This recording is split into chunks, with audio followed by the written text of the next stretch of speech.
আসসালামু আলাইকুম রহমতুল্লাহ।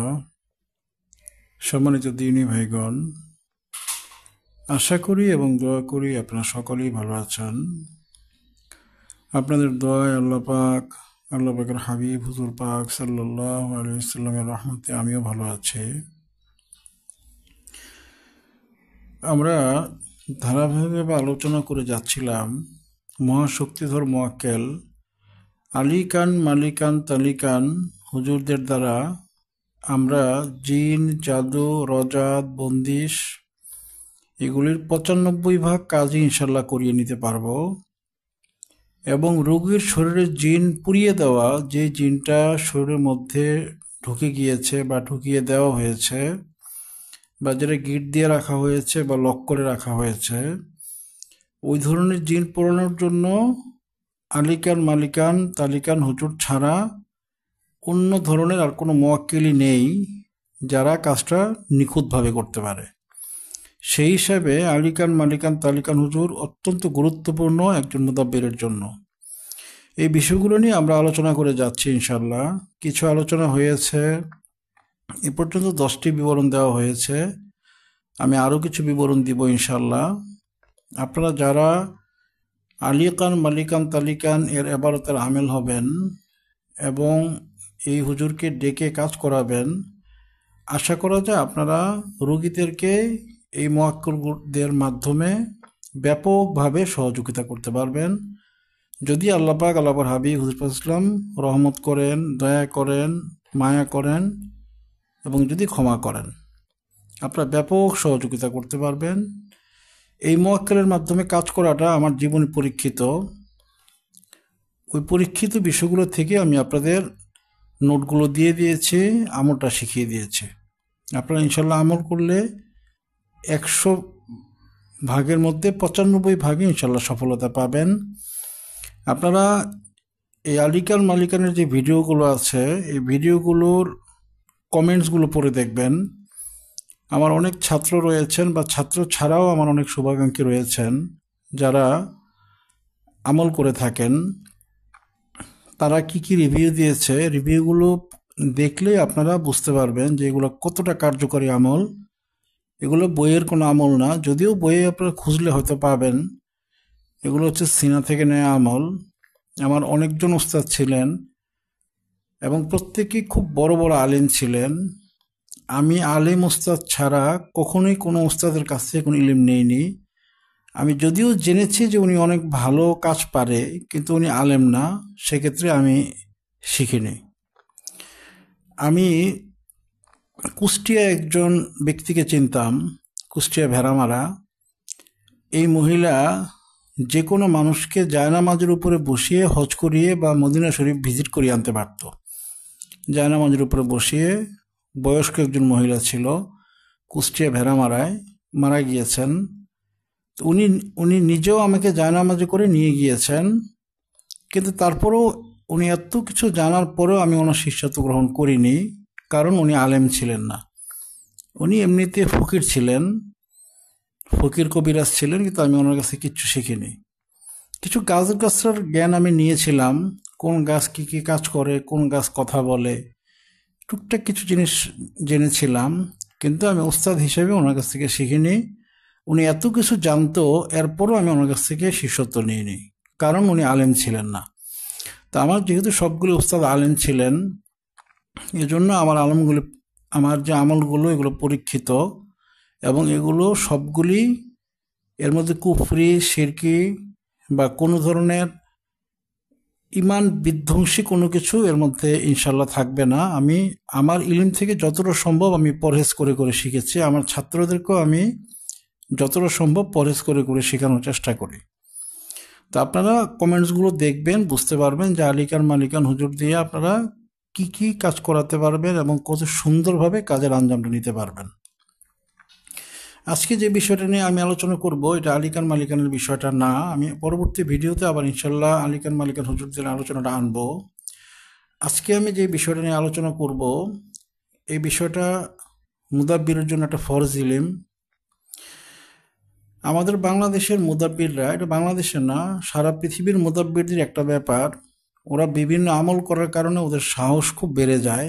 যেমন আমার কিছু ছাত্র আছে, এদেরকে কিছু আমল করানো হয়েছে, এরা আমাকে নিজেরাই বলে যে হুজুর আমার সাহস এখন যে অবস্থায় আছে, আপনি রাত্র 3টার সময় যদি বলেন শ্মশানে যেখানে মানুষ পড়ায় সেখানে গিয়ে ঘুমিয়ে থাকতে, সেটাও আমি ঘুমিয়ে থাকতে পারবো, এত সাহস বেড়েছে। এরকম কয়েকজন ছাত্র আছে আমার। তো কিছু আমল করা হয়েছে, সূরা বুরুজের আমল বা বামক্ত চেহেল কাফের আমল, এগুলোর কারণে এই জিনিসটা হয়। আমেলের মনে এরকম শক্তি সাহস তৈরি হয়। সমস্যাটা হলো যখন এরকম শক্তি সাহস তৈরি হয়, সে তখন জিনের সাথে এমন আচরণ করতে থাকে, কারণ সে এটা বুঝে যে জিনটা আমাকে কিছুই করতে পারবে না। এই জন্য তখন সে জিনের সাথে আচরণগুলো রাব ব্যবহার করে।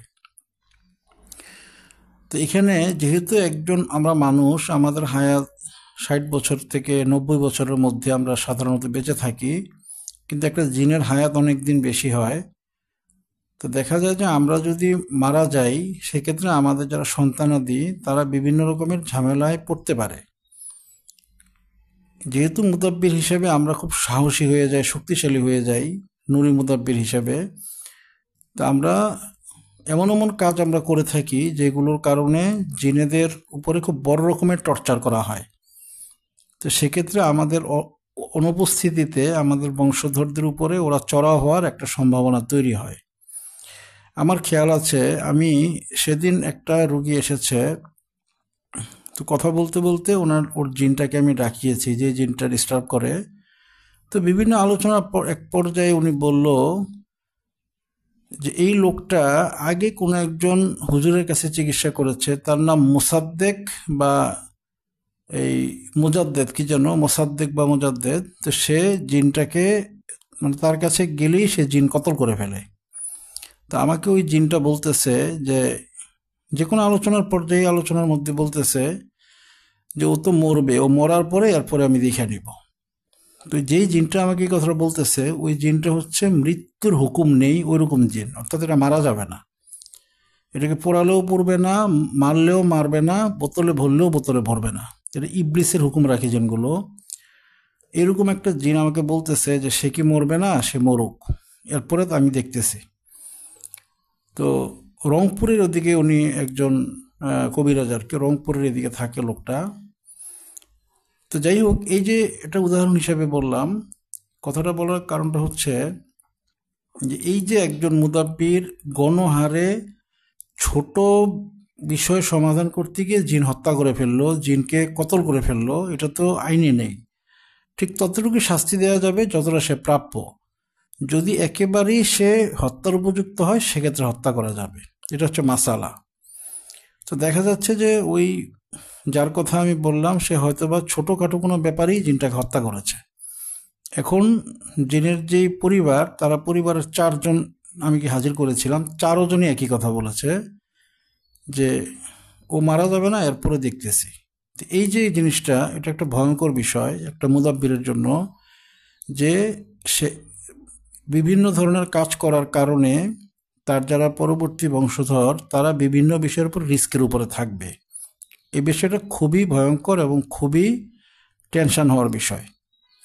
আজকে আমি যে আমলটা দিয়ে দিব, এই আমলটা হচ্ছে যদি কোনো মুদাব্বির সে শক্ত শক্ত কাজ করে, শক্ত জিন হত্যা করে, শক্ত জাদু ধ্বংস করে এবং শক্ত শক্ত বন্দিশ ছোটায়, সেক্ষেত্রে যেন খাদিম জিন, চালান জিন, এরা যেন, বা জাদুর যেই জাদুটা, সেই জাদুটা যেন, বা বানটা, এটা যেন মুদাব্বিরের বংশধরদের উপরে ক্রিয়া করতে না পারে, এবং তারা যেন মুদাব্বির যেভাবে শতভাগ হেফাজতের আমলের প্রোটেকশন নিয়ে সারা জীবন হেফাজতে ছিল, ওই হেফাজতের পুরো হেফাজতটা যেন সন্তানরাও পায়, এই বিষয়টা আমি আজকে আমলটা দিয়ে দিব। এটা মুদাব্বিরের জন্য ফরজ ইলমের অন্তর্ভুক্ত।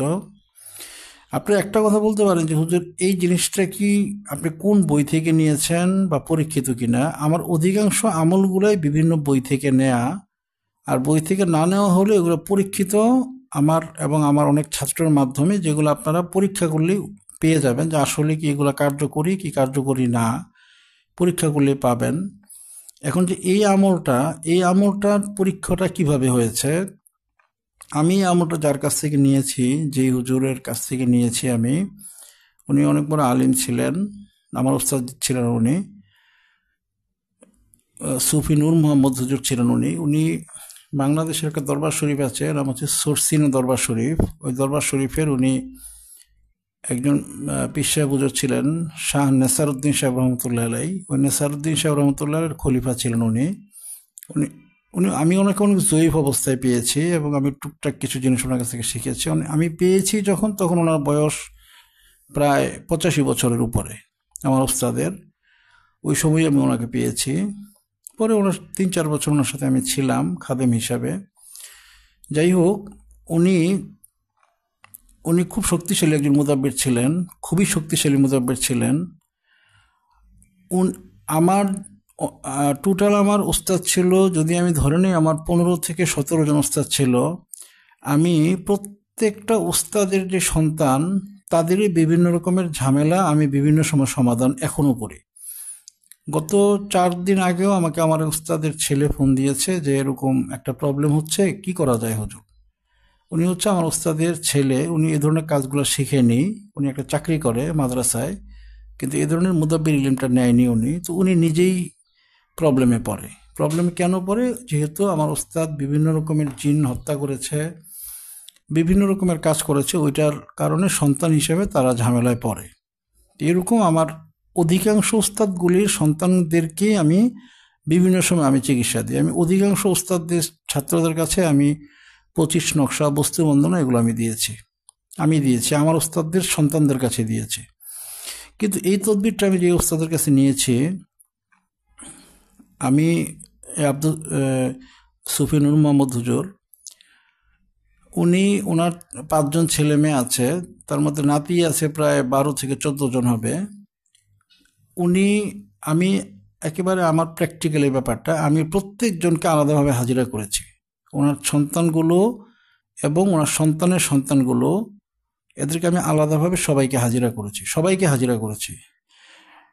আশ্চর্য বিষয় হচ্ছে কি, এই যে সন্তানগুলো এবং সন্তানের সন্তানগুলো, এদের মধ্যে 1%ও জিন্নাতের নজর নেই। 1%ও না জিন্নাতের, না জাদুর, না উপরি কোনো সমস্যাই নেই। ওরা খুব ভালোভাবে হেফাজতের মুয়াক্কেল দ্বারা পরিবেষ্টিত। এই হুজুর আমাকে এই আমলটা দিয়েছিলেন। এই আমলটা আমি আমার ডায়েরিতে লিখে রেখেছিলাম, আমার খেয়াল ছিল না। সেদিন আমি ডায়েরিতে আমলটা পেয়েছি গত 2-3 মাস আগে। আমি নিজে আমলটা করেছি, কিন্তু আমলটা আমার খেয়াল ছিল না যে আমার ডায়েরিতে লিখে আছে। এই জন্য আমলটা আমি এখন আপনাদেরকে দিয়ে দিব। আপনারা যাদের ইয়াকিন হবে এই আমলটার উপরে, আপনারা এই আমলটা করে রাখতে পারেন। এটা কোনো বইয়ে নেই আমলটা, এটা আমার ওস্তাদের জীবন থেকে নেওয়া।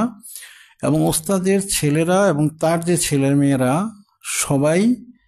সবাই 100% হেফাজতের মধ্যে থাকে। এই জিনিসটা আমার পরীক্ষিত, আমি নিজে হাজিরা করে দেখেছি। আমার ওস্তাদের যে ছেলে আছেন 5 জন এবং তাদের ছেলে মেয়ে মিলিয়ে আছে প্রায় 12-14 জন, তাদের একজনেরও কোনো প্রকার জিন্নাতের, জাদুর কোনো কিছু সমস্যা নেই। এটা আমার একেবারে প্রত্যেককে আলাদাভাবে হাজিরা করে আমি দেখেছি। এবং এই ওস্তাদ আমার এই আমলটা করতেন। আমার ধারণা এবং আমার বিশ্বাস এবং আমি যেটা জানি এবং আমি ইস্তেখারের মাধ্যমেও যেটা পেয়েছি, এটা হচ্ছে এই আমলটার মাধ্যমেই আল্লাহ পাক, আল্লাহর হাবিব হুজুর পাক ইসলাম, আমার ওস্তাদের যে বংশধর তাদেরকে হেফাজত করছেন। তা আমি আমলটা আপনাদেরকে দিয়ে দিচ্ছি, আপনারা এই আমলটা করে ফেলবেন ইনশাল্লাহ। সময় সুযোগ হলে আমলটা করে ফেলবেন। আগামী কয়েকদিন পরে রোজা আসতেছে, এটা রোজার মধ্যে করতে হয় আমলটা। শবে বরাতে, রোজায়, শবে কদরে এবং ঈদের রাতে 4 দিন আমলটা করতে হয়। তা আমি দিয়ে দিচ্ছি। এইবার যারা করতে পেরেছেন আলহামদুলিল্লাহ, যারা পারেননি তারা আগামীবার রোজার সময় মনে করে আমলটা করে নেবেন ইনশাআল্লাহ। আপনাদের আমি আলোচনায় যাচ্ছি, নিজ বংশধরদের আজীবনের জন্য হেফাজতের আমল ওস্তাদের 5 সন্তানের উপর হাজিরার মাধ্যমে যা নির্ভুলভাবে প্রমাণিত। আমলটা আপনাকে 4টা ভাগে করতে হবে। প্রথম অংশ হচ্ছে শবে বরাত, যেটা লাইলাতুল নিসফি মিন শাবান। ওই রাত্রে এশা এবং তাহাজ্জুদ নামাজ পড়ে ফাল্লাহু খায়রুন হাফিজা ওয়া হুয়া আরহামুর রাহিমিন এটা পড়তে হবে 1001 বার। এবং পড়ার সময় নিজ বংশধরদেরকে আপনি হেফাজতের মুয়াক্কেল দ্বারা পরিবেষ্টিত করে দিচ্ছেন, মোরাকাবা করে করবেন, খেয়াল করে করতে হবে। দ্বিতীয়, এই আমলের দ্বিতীয়টা আপনাকে করতে হবে রোজার 13, 14, 15তম দিনে ফজরের নামাজের পরে ওই বৈঠকে বসেই 70 বার আয়াতুল কুরসি পড়তে হবে। 3 দিনে 210 বার পড়া হবে। তৃতীয় অংশ হচ্ছে শবে কদরের রাতে। শবে কদরটা আমাদের হানাফি মাযহাবে বা শাফি বা যে কোনো মাযহাবে নির্ধারিত না, তবে ধরা হয় সেটা 27শে রমজানকে ধরা হয়। সেই হিসাবে 27শে রমজানই আমার ওস্তাদজি করেছেন। আমি নিজেও আমলটা করার সময় ওনার সাথে ছিলাম আমি অনেকবার। আমি নিজেও পরবর্তীতে আমলটা করেছি। এটা হচ্ছে শবে কদরের রাতে আপনাকে 1001 বার প্রথম যে আয়াত শরীফ মানে ফাল্লাহু খায়রুন হাফিজা ওয়া হুয়া আরহামুর রাহিমিন এটা পড়তে হবে 1001 বার এবং একই সাথে আয়াতুল কুরসি পড়তে হবে 70 বার। এটা হচ্ছে তৃতীয় অংশ শবে কদরের রাতে, মানে 27শে রমজান যেটা ওই রাতে। যদিও 27শে রমজান কিনা শবে বরাত এটা নিয়ে ইখতিলাফ আছে, কিন্তু এই আমলটার মাঝে এটাই বলা আছে যে 27শে রমজান শবে কদরের রাতে এটা করতে হবে। এবং চতুর্থ বা শেষ অংশ হচ্ছে আপনাকে ঈদ উল ফিতরের রাতে যখন চাঁদ দেখা যাবে এরপরে আপনি সুন্দর করে গোসল করে পাক পবিত্র হয়ে আপনি প্রথম যে আয়াত শরীফটা আছে এই আয়াত শরীফ আল্লাহু খায়রুন হাফিজা ওয়া আরহামুর রাহিমিন এটা আপনি 1001 বার পড়তে হবে চাঁদ দেখার পরে। পুরো আমলটার মধ্যে আপনাকে মনোযোগী হতে হবে, আর না হলে পুরো আমলে যদি মনোযোগী না হন তাহলে আমলের তাসিরটা শক্তিশালী হবে না। এটাও আমার ওই ডায়েরির নিচে লেখা আছে। তো আমলটা আমি মনোযোগ দিয়ে করেছি, আপনারাও একেবারে খালেসভাবে খুলুসির সাথে মনোযোগের সাথে আপনার আমলটা করবেন। ইনশাল্লাহ অবশ্যই আপনাদের বংশধরের হেফাজত থাকবে। আমলটা করার পরে এরপর আপনি ইস্তেখারা করবেন। ইস্তেখারা করলে আল্লাহ পাকের পক্ষ থেকে আপনাদেরকে যা জানিয়ে দিবে আপনারা সেটা এই কমেন্টসের মধ্যে লিখে দিয়ে যাবেন। কারণ আমলটা আমি করেছি এবং আমি এটা নিয়ে ব্যাপক ইস্তেখারা করেছি, বিভিন্ন 4-5 রকমের ইস্তেখারা করেছি, বিভিন্ন বড় বড় মুআক্কেলাতের উপস্থিতিতে আমলটার প্রসঙ্গটা জিজ্ঞাসা করেছি। আমার ব্যাপারটা ইয়াকিন আছে বিধায় আমি আপনাদের আমলটা দিয়েছি। আপনারাও করে ইস্তেখারা করবেন, আমার এই কমেন্টসের মধ্যে লিখে দিয়ে যাবেন। কারণ যারা ভিউয়ার্স যারা এগুলো পরবর্তীতে দেখবে 10 বছর 50 বছর পরে এই ভিডিওগুলো যারা দেখবে তারা যেন এই ভিডিওর কমেন্টসগুলো থেকে এই বিষয়টার উপরে আরও পরিষ্কার হয়ে যেতে পারে। তা আপনার চতুর্থ দিন যখন চাঁদ দেখার পরে চাঁদ দেখার পরে যখন আপনারা এই আমলটা 1001 বার করবেন তার আগে গোসল করে নেবেন। অর্থাৎ কীরকম, আপনি চাঁদ দেখলেন, এশার মাগরিবের আজান হলো, নামাজ পড়লেন, নামাজ পড়ে যাবেন, চাঁদটা দেখলেন। চাঁদ না দেখলেও আপনার দেখা শর্ত না, আপনি খবর রাখবেন যে চাঁদ দেখা গিয়েছে কিনা। যদি চাঁদ দেখা যায় বাস আপনি গোসলে যাবেন, গোসল করে ফেলবেন। ওই মাগরিবের ওয়াক্ত থাকতে থাকতেই আপনি আবারও আল্লাহু খায়রুন হাফিজা ওয়া আরহামুর রাহিমিন 1000 বার পরে দোয়া করবে নিজের সন্তানদের জন্য, তাদের সন্তানদের জন্য, একেবারে আপনার বংশধর যতদূর পর্যন্ত যায় সবার জন্য আপনি দোয়া করবেন। সাথে বাবা মার জন্য, ভাই বোনদের জন্য দোয়া করতে পারেন। আপনি সন্তানের জন্য বিশেষভাবে করবেন, আপনার আহলিয়ার জন্য বিশেষভাবে করবেন। আশা করা যদি আল্লাহর হাবিব হুজুর পাক সাল্লাল্লাহু আলাইহি সাল্লাম যদি মায়া করেন, দয়া করেন, আশা করা যায় আপনার সন্তানগণ পরবর্তীতে আপনার কাজের কারণে যে র্যাশ তৈরি হবে এই র্যাশগুলোর যে প্রভাব সেটা থেকে আপনার সন্তানরা হেফাজতে থাকতে পারবে হেফাজতের মুআক্কেলদের মাধ্যমে। আশা করা যায় যদি আল্লাহ পাক হাবিব যদি রহমত করেন, দয়া করেন, মায়া করেন, ক্ষমা করেন। আপনারা অনেকেই আমাকে বিভিন্ন সময় টেক্সট দিচ্ছেন হোয়াটসঅ্যাপে, মেসেঞ্জারে। আমি খুব ব্যস্ত থাকি, এগুলো আমি দেখার সময় পাই না। তো তারপরেও আপনারা যারা শিখতে চান তারা আমার যে পার্সোনাল নাম্বার, এই নাম্বারে আপনার হোয়াটসঅ্যাপ আছে, আপনার হোয়াটসঅ্যাপে বলবেন যে হুজুর আমি প্রতি 15 দিনে একবার আপনার সাথে দেখা করতে রাজি হচ্ছি, আপনি আমাকে আপনার ছাত্রদের গ্রুপে অ্যাড করে নেন। এটা লিখলে আমি গ্রুপে অ্যাড দিয়ে দিব। ওই গ্রুপে আমার সিনিয়র কিছু ছাত্র আছে, তারা আপনাদের বিষয়গুলো সুন্দরভাবে বুঝিয়ে দিবে। অ্যাকচুয়ালি আমল করা, পরবর্তীতে জিন্নাত হাসিলের আমল করা, তাবিজ উঠিয়ে আনার আমল করা, জাদু ধ্বংস করা, অন্যান্য যে বিষয়গুলো আছে, হাজিরা কিভাবে করবেন, হাজিরাতুল মুআক্কেল দিয়েই কিভাবে জিন জাদু ধ্বংস করাবেন, সবই ওনারা বুঝিয়ে দিবে। ফাঁকে ফাঁকে আমিও ওই গ্রুপের মাধ্যমে শিক্ষা দিয়ে থাকি। আপনারা 15 দিনে একবার দেখা করতে হবে, এই শর্তে আপনারা আমার ছাত্র হতে পারবেন। আমার যে হোয়াটসঅ্যাপ নাম্বারটা এটা হচ্ছে 01914640000, এই নাম্বারটা হোয়াটসঅ্যাপ। এটার মধ্যে আপনারা লিখবেন। আমাদের আগামী 1 তারিখ থেকে আমাদের চেম্বার মানিকদা, ঢাকা সবুজবাগ থানার মধ্যে মানিকদায় আমাদের চেম্বার চালু হচ্ছে আগামী 1 তারিখ থেকে ইনশাল্লাহ। আপনারা যারা প্রয়োজন যোগাযোগ করবেন। আপনারা সব ধরনের সহযোগিতা ইনশাল্লাহ আমাদের কাছ থেকে পাবেন। বিনামূল্যে কোরআন শরীফ শিখা, মাসালা শিখা, বিনামূল্যে মুদাব্বির শিখা, সব কিছুই ইনশাল্লাহ আমরা ওইখান থেকে ব্যবস্থা করে দেব। সারা বাংলাদেশের প্রত্যেকটা ইমাম সাহেব এবং মুয়াজ্জিন সাহেবকে আমরা ওইখান থেকে নার্সিং করে মুদাব্বির হওয়ার মতো পর্যাপ্ত বিষয়গুলো ইনশাল্লাহ দিয়ে যাব। সকলে আমার জন্য দোয়া করবেন, আমি আপনাদের সকলের জন্য দোয়া রাখি। আল্লাহ পাকের হাবিব হুজুর পাক সাল্লাল্লাহু আলাইহি সাল্লাম সকলকে যেন আদর করেন, মায়া করেন, দয়া করেন, রহমত করেন, এই প্রার্থনা আল্লাহ পাকের কাছে করি, আল্লাহ পাকের হাবিব হুজুর ইসলামের করি। আপনারাও একই প্রার্থনা করবেন। আসসালামু আলাইকুম ওয়া রাহমাতুল্লাহি ওয়া বারাকাতুহু।